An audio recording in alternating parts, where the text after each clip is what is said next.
Hi guys, this is a video tutorial on how to create a Linux instance in AWS EC2 service. So my name is Nitin Livero. I have around 3 years of experience in cloud technologies like AWS, Azure and in virtualization technologies. So this is the first video of the Amazon tutorial series. So I see there are like few kinds of people who come to YouTube to see a video tutorial. The first kind of people are who want to know the entire concept first, and the concept to be explained to them first, and then go ahead and do the hands-on on the technologies. And there are other kind of people like who directly want to dig into the practical stuff, directly want to do hands-on. And there are third kind of people who know everything how it is done, but then they just want to clarify whether they are doing it right or wrong. So my video here is intended for the last two kind of people. I'm just directly gonna dig into the hands-on part of AWS here in this particular series, but then I'd be coming up with a different series wherein I would be explaining the concepts for you guys. So let's just not waste any more time and directly dig into the practical. So this is Amazon main page. I'm just gonna go to the console where you get to see and access all the services. Just gonna put in my login details here.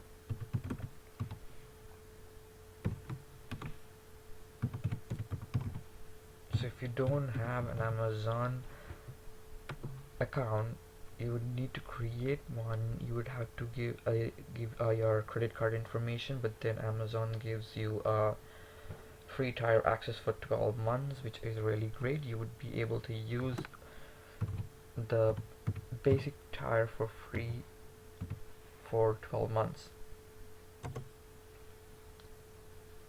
Okay guys, so this is the Amazon console here, and these are all the services that Amazon is currently providing.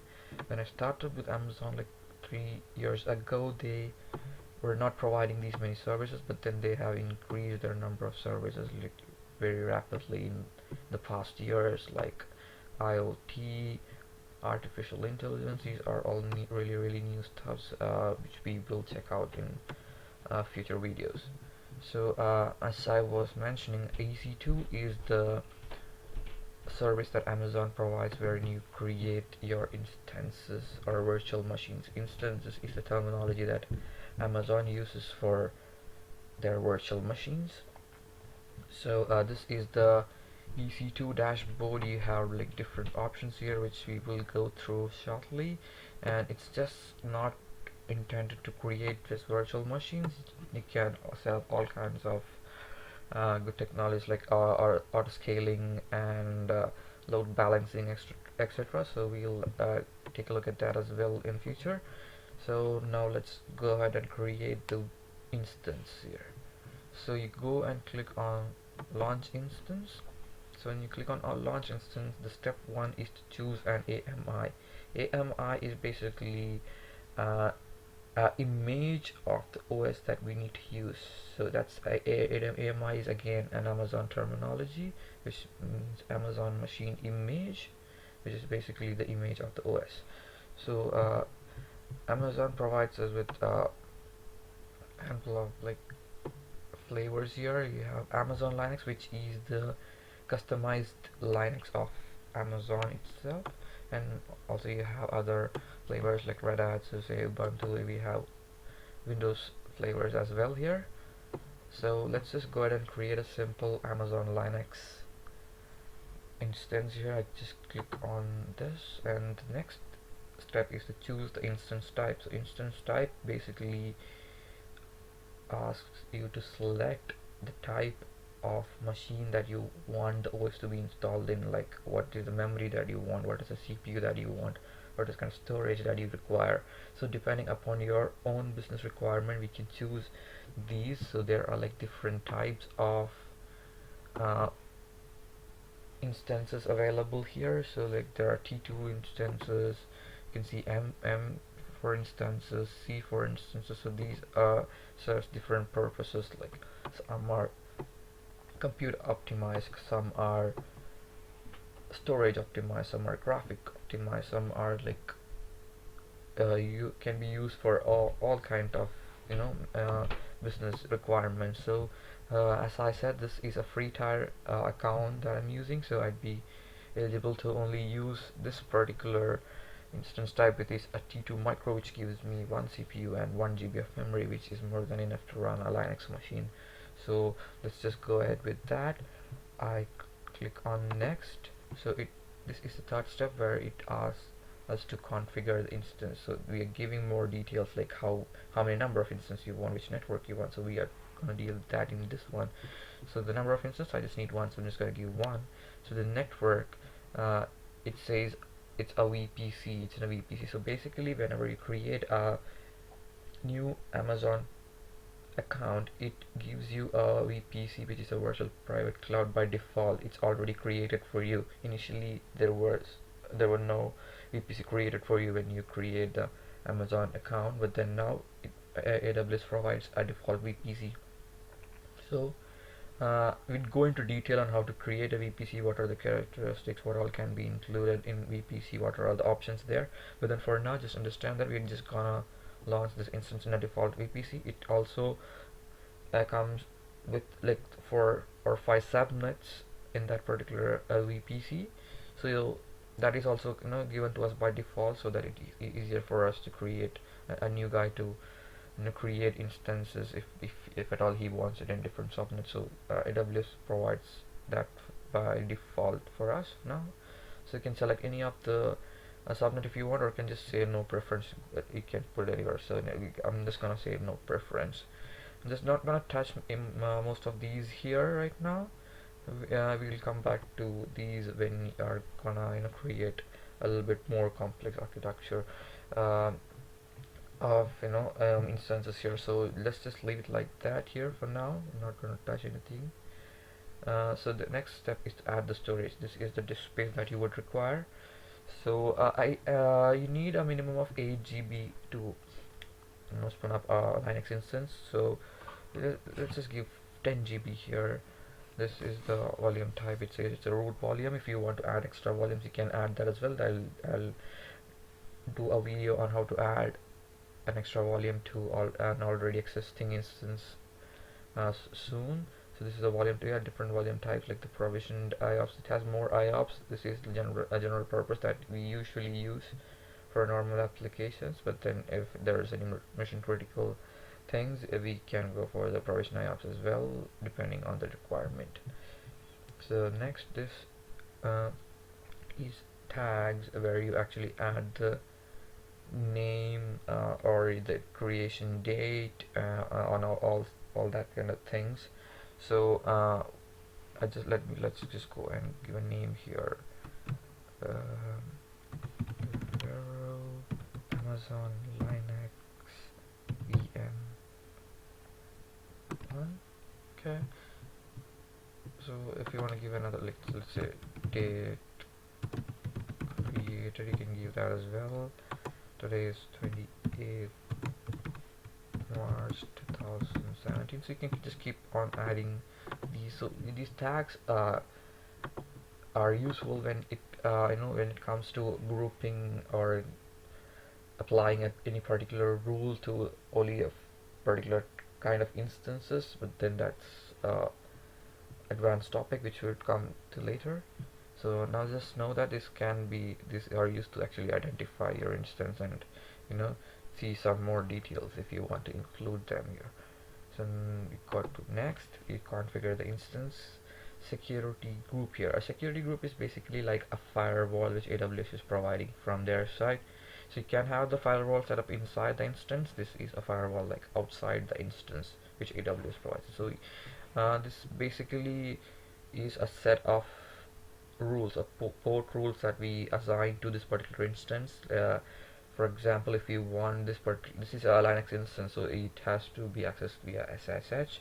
So by default, AWS have put that rule in here saying SSH, which is a TCP protocol, and port is 22 obviously, and this is accessible from 0.0.0.0/0. That means it's accessible from anywhere.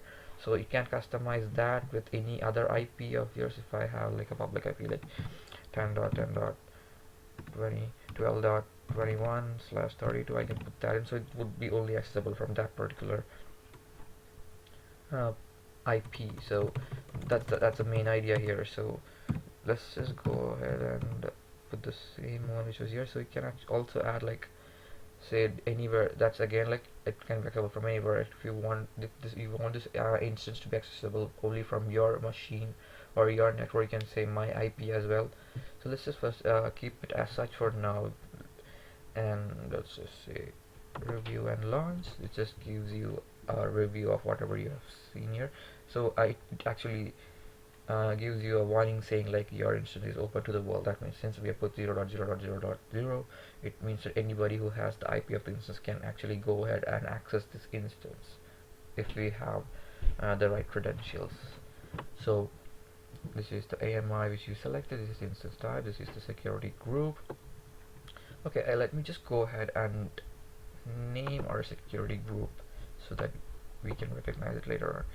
So it was the Vero Amazon Linux instance 1.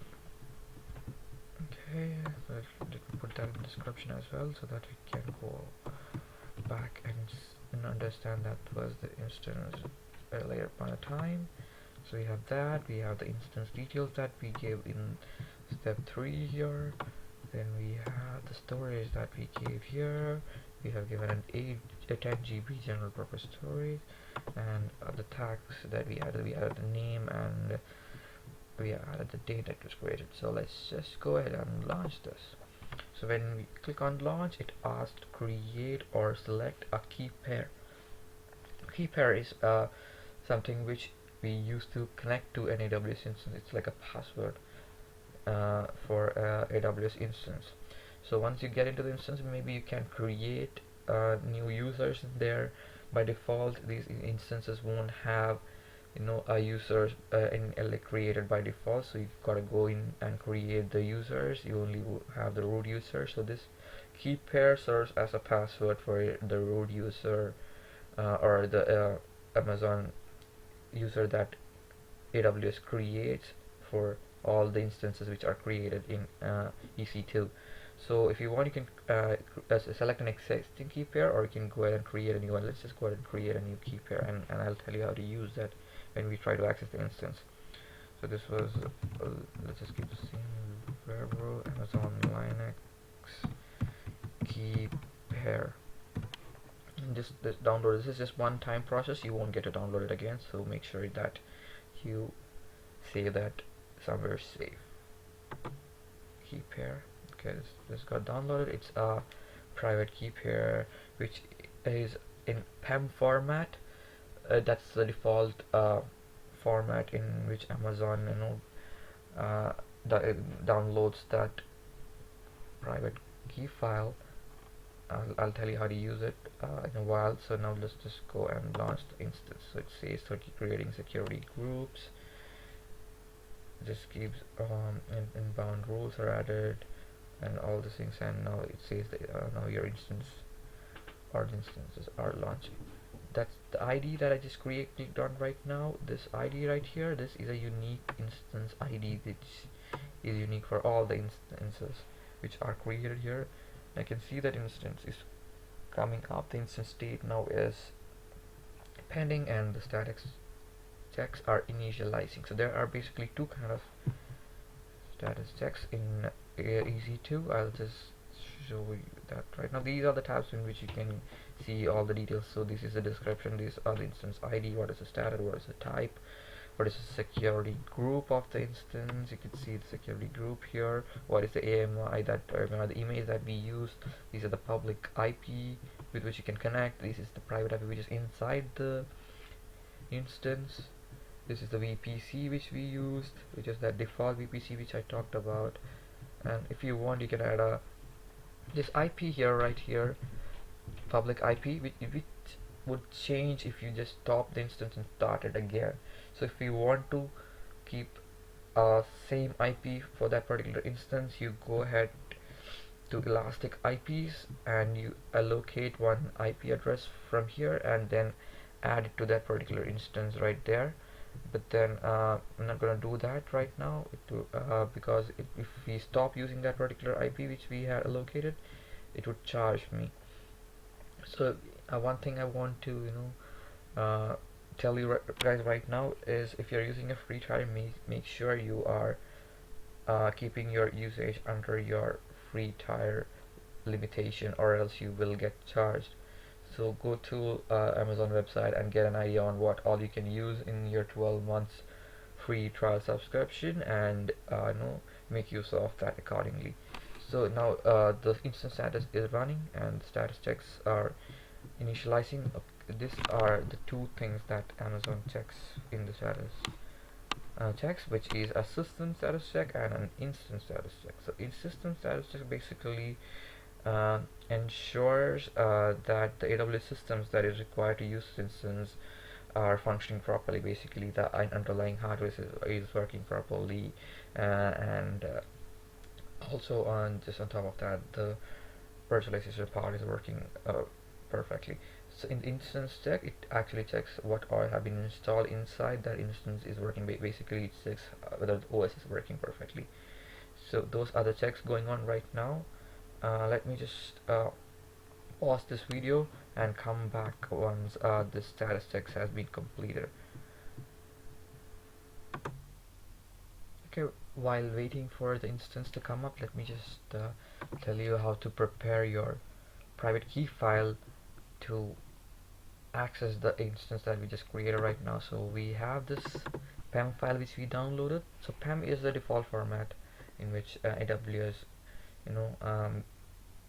gives their private key files, but then that is not used by the PuTTY, which is the SSH client with which you actually connect to an AWS any Linux instance. So this is easily downloadable from internet. I'll be posting the links to download PuTTY, and PuTTY Gen is something a tool which you use to convert the PEM file into a PPK file, which PuTTY requires to connect to the Linux instance. So let me just directly go ahead and show you how that is done. You click on the PuTTY Gen and you click on load here and go to your PEM file which you have downloaded from AWS instance. Let's just say all files, and there you go, you have the PEM file. Let's just say it's imported foreign key successfully. You say OK, and I'm gonna say save the private key. So make sure you are clicking on save the private key, not the public one. You need a private key.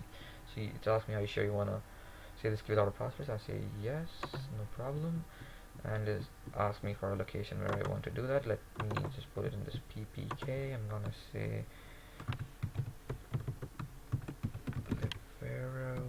Amazon Linux key pair, and it's .ppk. Let's say .ppk, and it's saved.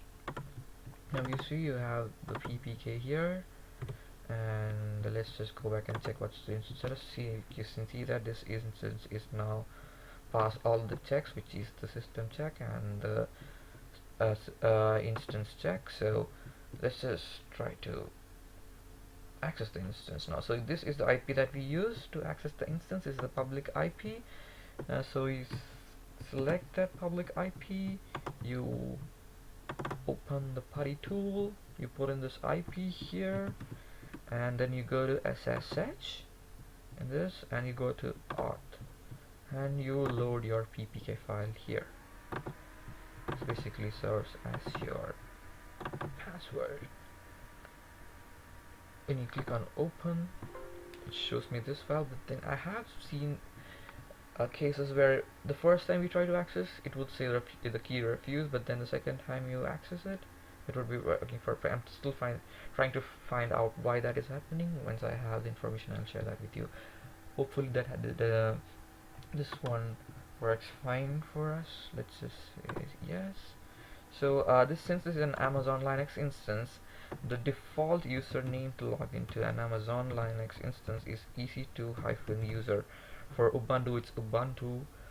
For other flavors, it's different. So Amazon has a document wherein it actually tells us which is the default username to use for different flavors of OSs. Okay, let's just hit enter here, and there you go. We are inside the instance.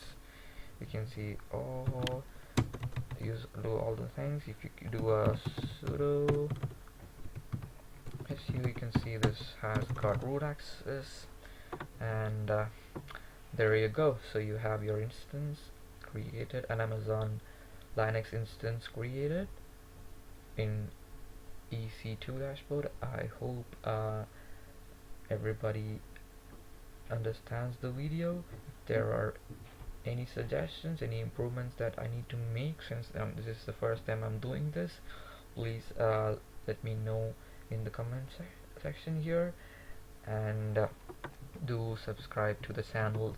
There are more videos coming in this AWS section, and also in future Azure, as well as in other virtualization and DevOps technologies.